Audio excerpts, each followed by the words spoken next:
museum, performance space, education. We have called Mr. Irvin Rouse, our patron saint of music at the Congress of Country Music. And the Orange Blossom Special is our theme song, known around the world. Here's the deal. My collection has 20,000 pieces of hard-hidden stuff. But Mr. Irvin Rouse's fiddle came up and the family called, they need to sell it. So I said, you got it. They need too much money, but that's all right. We can't let it get away and go to another country. It's got to stay in the United States of America. So if you got 15 cents extra change in your pocket, go back there to see Mr. Fortune at the store tonight. Give him some money for Irvin's fiddle. We got to save Irvin Rouse's fiddle, all right? Get me out. All right. Well, I'm going down to Florida. Here's the way Mr. Irvin singing on his record. He said, when I'm going down to Florida, get some sand in my shoes. Maybe California, get some sand in my shoes. Ride that Orange Blossom Special, lose these New York blues. Woo-hoo.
Thank you very much.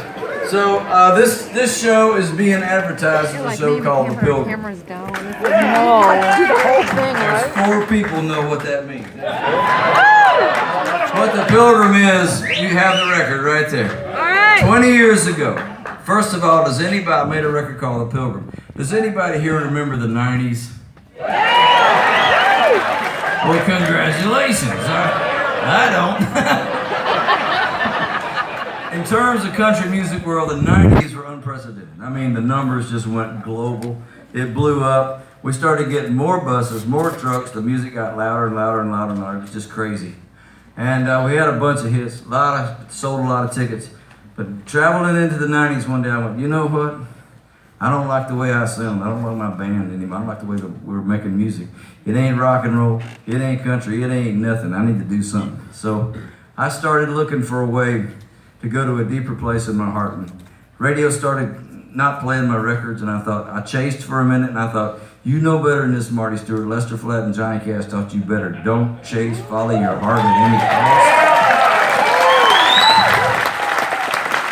cost. So as time went on, I dreamed up this record called The Pilgrim. And I knew that I had one chance left at my record label. And if I didn't have a hit, I was going to lose my band, I was going to lose my manager, lose my record deal, lose my publishing company, lose my publicist, all those things that go with Twinkle, Twinkle, Little Star. So I followed my heart to the deepest part and made a record called The Pilgrim. And I lost my record deal, I lost my band, and everything else. But it was worth it, and I would do it again in a heartbeat, because look at us now. This is the band.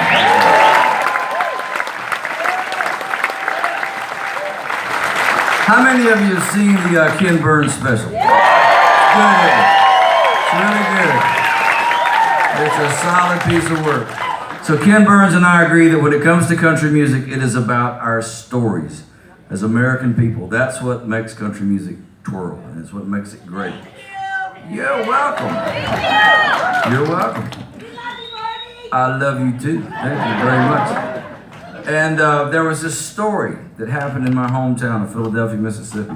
When I was a kid, I thought about it one night, and I thought, that sounds like it started out sounding like a song, then it went into a Shakespearean kind of tragedy. But there was this guy in my hometown named Norman. And Norman was crazy. He was crazy. He would make Gary Busey look like a choir boy. Busey knows what I'm talking about. I used to look at him, we'd go to church and I thought, man, someday he is going to blow sky high. He was just one of those. And there was also this beautiful girl in our town, this Michelle Pfeiffer kind of beauty queen named Rita. And Rita was beautiful, but she was wild. And she was not going to let anybody on planet Earth tell her what to do. So one day, her and her dad got into it over something. And to show him who was boss, she went across town and found Norman and married him.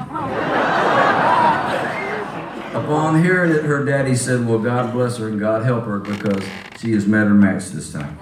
And he was right. Sure enough, about 4 minutes into the marriage, things started going awful. If she talked to somebody too long that made him jealous, he'd lock her in a closet. He'd beat her. He'd hit her.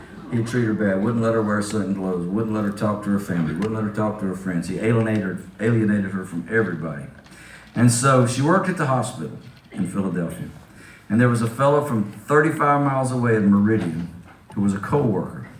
And his story was, later on, he said, the first minute I met her, I fell in love with her and I would have married her. And so she started a break room kind of courtship with him. But she'd always take her ring off and put it up. They never crossed the line, but all of a sudden, love was starting to flow and good feelings. Well, Norman knew that something was up. So he comes home one day, wrote her a letter, got his pistol, and went looking for her. He went to Mama's house. She wasn't there. Went somewhere else, so she might have been. Wasn't there. Went to the hospital. He found them in the break room holding hands and talking. Aha, I got you. I see it. And he jumped up, this fellow I named the Pilgrim from Meridian. The Pilgrim jumped up to defend Rita. And she finally had to say, back down. That's my husband. He said, you forgot to tell me that. So what he was guilty of was falling in love with a woman he had no idea was married. And so that was his crime. So Norman goes crazy. He starts waving the pistol around. Isn't this a happy story? Yeah, but it's true. So started waving the pistol around, said, I'm going to show you. He said, he pointed at her, pointed at him. Here comes the law. Here comes hospital security. Here comes co-workers. They're all trying to talk him down, but he was not to be reasoned with. So he finally said, I'm going to show you how much I love you. He pointed at her, pointed at him, and then put the pistol to his head and took his own life in front of everybody. And so in the aftermath of the tragedy, she left town, couldn't put up with the gossip. And his version, the Pilgrim's version of leaving town was he gave everything in his life away, all his earthly possessions away. He hitchhiked to Memphis, Tennessee, and started drinking. And his goal in life, his ultimate goal was to stay drunk all across the nation while he bummed freight trains and became a hobo. And he got to, until he could get to the Pacific Ocean, and that's where he wanted to drown himself. He said, it's the only place I know that's big enough to hold my pain. But he had one stop to make, and that was at his mother's grave in Chico, California. He hadn't been there since he was 12 years old. So the Pilgrim became this story. It became that tragedy. It became that crazy story. And underneath it, I wrote a love letter to country music. I scored it like it was a movie or a play or an opera. With all the sounds of country music, from Appalachian music to contemporary country music. Ralph Stanley came by to help me. Earl Scruggs came by to help me. George Jones came by to help me. Johnny Cash came by to help me. Emmylou Harris, Connie Smith, and Pam Tillis all came. And it became this thing. So it was a grand country music heart and soul record. And when it came out, the industry went, no. They went boot scooting and my heart went. But guess what? It's coming back out in a few days. We smuggled some books in here tonight of the Pilgrim. The record has 9 extra tracks on it. And so I went deep. It's the 20th anniversary of the Pilgrim, and I'm honored to present it to you tonight. Can we do about 6 or 7 songs from the Pilgrim?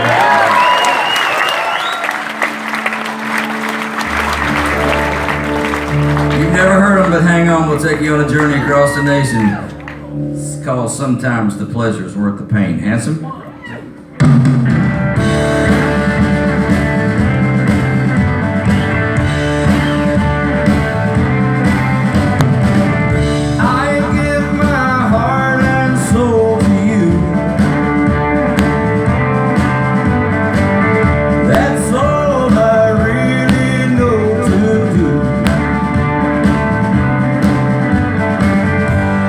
felt so